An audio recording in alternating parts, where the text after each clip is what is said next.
Et si la dépression venait de nos bactéries? Est-il possible effectivement que ce lien entre le ventre et le cerveau se joue de nous?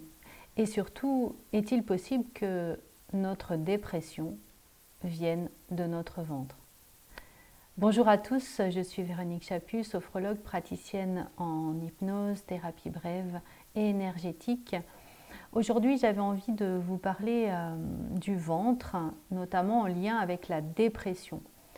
La dépression, on peut dire que c'est pas simplement dans la tête et c'est pas beaucoup dans la tête. C'est surtout un état général, un état qui représente un état inflammatoire et un dysfonctionnement au niveau du foie.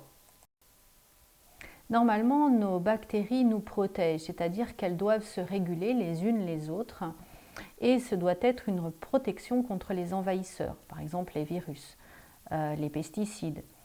Normalement, elles nous permettent de digérer et de bien absorber. Donc elles vont enfermer les toxines pour pouvoir les éliminer dans les selles.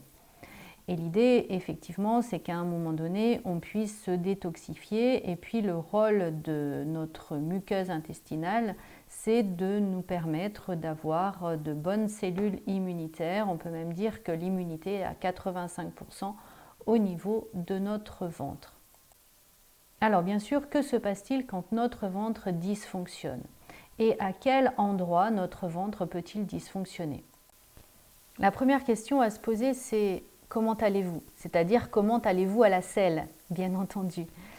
Et c'est déjà le premier repère pour vous indiquer si vous avez une bonne digestion ou une mauvaise digestion. Idéalement, on devrait y aller après chaque repas, comme les enfants, plusieurs fois par jour.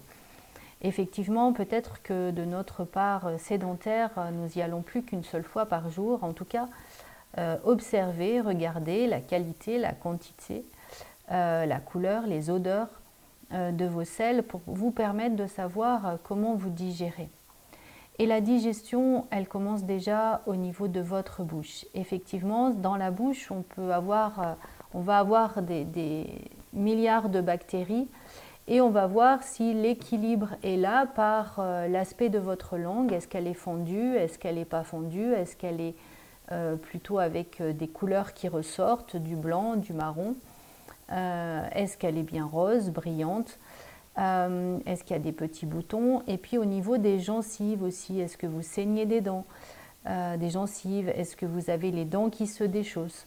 Et tout ça vont être le signe d'une mauvaise digestion. Donc déjà, la première chose, c'est peut-être de commencer à nettoyer votre bouche de toutes les bactéries, de tous les virus qu'il pourrait y avoir. Et puis, effectivement, un autre témoin de votre digestion, c'est au niveau de l'estomac. Est-ce que votre estomac se vidange? Ou est-ce qu'au contraire, le repas reste de midi jusqu'au soir dans votre estomac?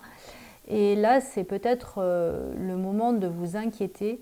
Alors quand je dis inquiéter, on n'est pas dans le terme médical, mais en tout cas vous alerter tout simplement parce que si l'estomac ne se vidange pas, alors déjà la digestion ne se fait pas. Un petit test pour savoir si vous avez suffisamment d'acide chlorhydrique. Il suffit de prendre une petite cuillerée à café de bicarbonate de soude alimentaire. Vous le prenez à jeun avec un demi-verre d'eau et puis vous mettez le chronomètre en route. Et il faut avoir fait un rôde, idéalement dans les 2 minutes.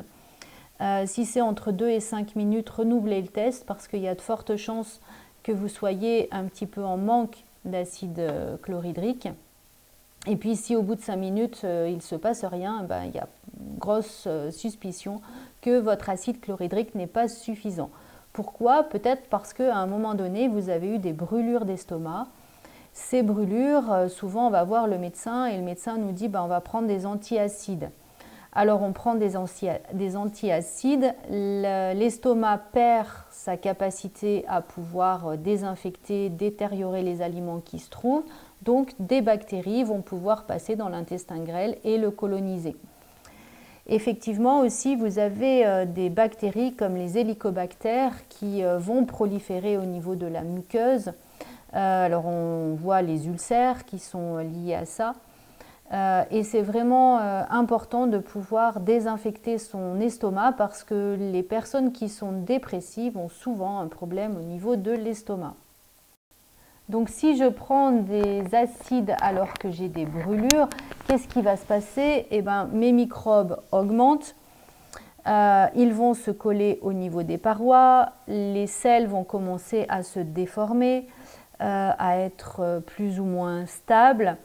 Et vous avez une prolifération qui peut aller vers des pathologies et des maladies, puisqu'une grande partie des maladies auto-immunes prennent vraiment naissance dans cet équilibre au niveau de votre flore. Au fur et à mesure, une dysbiose se crée au niveau de votre côlon et puis elle peut commencer à remonter au niveau de votre intestin grêle, créant un SIBO.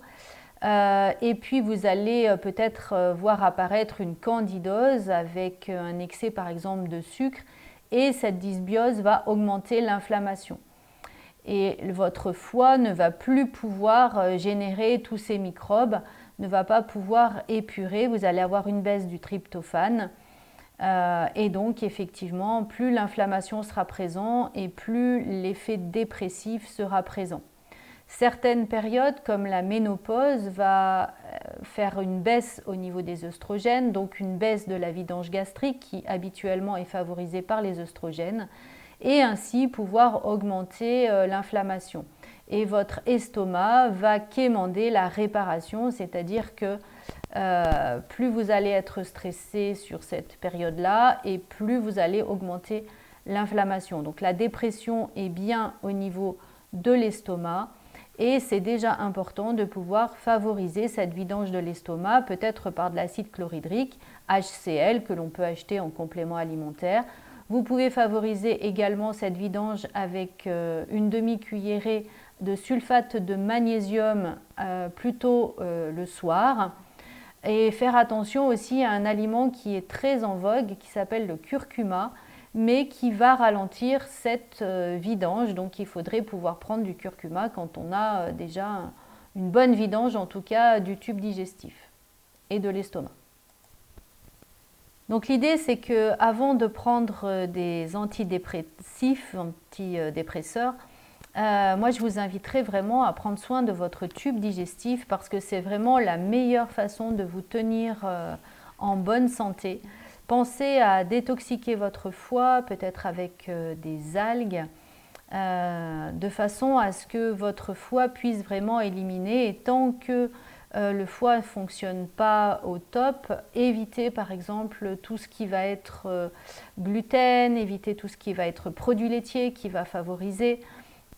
Évitez aussi de manger trop de poissons puisque c'est rempli de métaux lourds et donc vous allez encrasser encore plus votre foie, éviter le surplus de sucre, plutôt 2 fruits par jour plutôt que 5, bien sûr tout le sucre issu de l'industrie et puis effectivement aussi éviter tous les produits industriels et manger le plus possible de produits du terroir, de produits locaux proches de vous.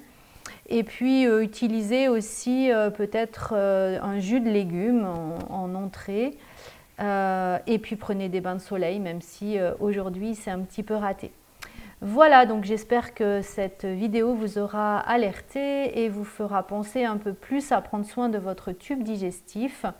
Vous pouvez sur internet regarder les vidéos de Marion Kaplan, du docteur Donatini.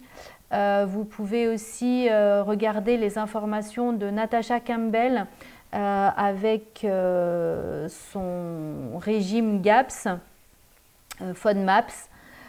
Vous trouverez des informations très intéressantes pour pouvoir réellement prendre soin de votre ventre. Je vous souhaite une belle journée.